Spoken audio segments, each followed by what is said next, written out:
இப்போ உங்களுக்கு இசை கற்றுக் கொடுத்தா தெரியுமா ஆசிரியர்கள் 2 பேர். யாராவது? ஒண்ணு கிரிஜா. நல்லா கைதட்டி போவோம். கிரிஜா வந்து ஆசிரியர் கிரிஜா அவங்களுக்கு 10 நாளா இங்கே இசை கற்றுக் கொடுத்தாங்க. ரொம்ப அருமையாக கற்றுக் கொடுத்தாங்க. அந்த பாட்டெல்லாம் எவ்வளோ நடனமாக சொல்லிவிடுதான்னு தெரியும்.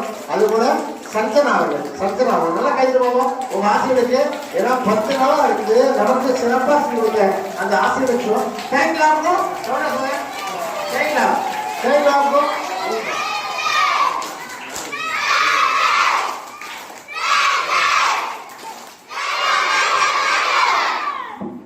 ஏன்னா அருமையா சொல்லிட்டாங்க. இசை என்று சொன்னால் செவ்வியல் இசை என்று சொல்கிறோம், தமிழ் இசை என்று சொல்கிறோம். அதனை அருமையா சொல்லிட்டாங்க. அது நம்ம முறையில, அது பாரதியார் பாடலாக இருந்தாலும் சரி, அது கண்ணன் பாடலாக இருந்து ரொம்ப அருமையா சொல்லிவிட்டாங்க. நீங்களாம் கேட்டீங்க, இந்த பாட்டெல்லாம் பாடிட்டே இருக்கணும். ஏன்னா நம்ம நல்ல ஒரு வாய்ப்பு. ஒரு 10 நாள் பெரியார் அரசு இசைகள் இருந்து வந்திருந்து 10 நாள் நம்ம குழந்தைகளுக்கெல்லாம் ஒவ்வொரு சொல்லிவிட்டாங்க.